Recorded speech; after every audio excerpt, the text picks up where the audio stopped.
అదనపు ఆర్టీసీ బస్సులు ఏర్పాటు చేయాలని డిమాండ్ చేస్తూ సిపిఐఎం ఆధ్వర్యంలో విశాఖ ఆర్టీసీ ప్రాంతీయ కార్యాలయం వద్ద ధర్నా నిర్వహించారు. ఈ సందర్భంగా సిపిఐఎం విశాఖ జిల్లా కార్యదర్శి ఎం జగ్గనాయుడు మాట్లాడుతూ పెరుగుతున్న జనాభాకు తగినట్లు ఆర్టీసీ బస్సుల సంఖ్య పెంచకపోవడంతో ప్రజలు తీవ్ర ఇబ్బందులు ఎదుర్కొంటున్నారని అన్నారు.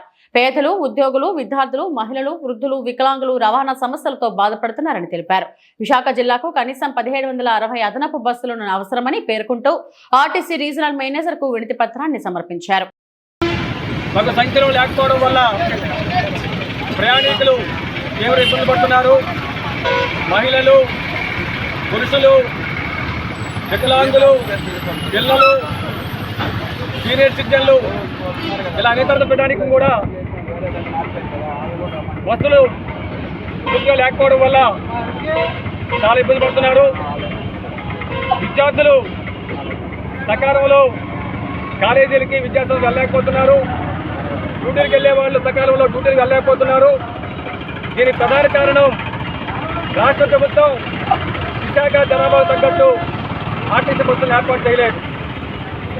కేంద్ర పట్టణాభివృద్ధి సంస్థ చెప్పినటువంటి నిబంధనలు కానీ రవాణా రంగ నిపుణులుగా చెప్పిన దాని ప్రకారం పట్టణాల్లో ప్రతి 1000 మంది జనాభాకి 0.5 నుండి ఒక బస్సు కేటాయించాలి.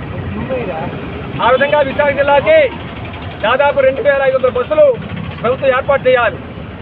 కానీ కేవలం 740 బస్సులు మాత్రమే ప్రభుత్వం నడుస్తూ ఉంది. ఈ బస్సులో కూడా చాలా బస్సులు బాధపడిపోయాయి, అవి నడవడానికి మొరాయిస్తున్నాయి. కాబట్టి రాష్ట్ర ప్రభుత్వం స్త్రీశక్తి పథకం పెట్టి మంచి చేశారని చెప్పని ఘనంగా చెప్తున్నావు. కానీ ఆచరణలో ప్రజానీకానికి అవసరమైన బస్సులు ఏర్పాటు చేయకుండా నరకయాత్ర అనిపించే విధంగా మీరు రాష్ట్ర ప్రభుత్వం వ్యవహరిస్తుంది. కాబట్టి చంద్రబాబు నాయుడు గారు, పవన్ కళ్యాణ్ గారు వెంటనే జోక్యం చేసుకొని జిల్లా ప్రజానీకం తాలూకు అవసరాలు తగ్గట్టుగా ఆర్టీసీ బస్సుల్ని 1760 నూతన బస్సులు కొనుగోలు చేసి వెంటనే నడపాలని చెప్పని మేము డిమాండ్ చేస్తూ ఉన్నాం. ఒక పక్క ప్రధానిక బస్సులు లేక ఇబ్బంది పడుతుంటే విశాఖపట్నం ఎంపీ శ్రీభరత్ జీతం చూస్తే ఆర్టీసీ 27 బస్సులు కేటాయించింది. ఏమైనా ఎంపీ గారు పేదవాళ్ళ జీతం సంస్థ సేవ చేస్తూ ఉందా? 1,000 కోట్ల రూపాయలు వాళ్ళు వృద్ధి చేస్తూ ఉన్నారు.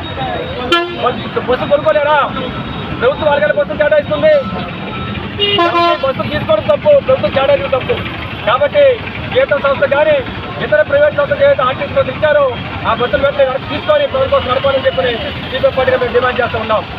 అంతేకాకుండా ప్రభుత్వం పారిశ్రామికవేత్తలకి, సంపన్నులకి ఆగ మేఘాల మీద 1,000 కోట్ల రూపాయలు రాయితీలు కల్పిస్తూ ఉంది, భూములు కేటాయిస్తూ ఉంది. మాకు బతుకుతున్నారు.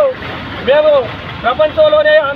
ప్రపంచంలోనే విశాఖని అత్యున్నత నగరంగా తీర్చిదిద్దామని పడ్డారు.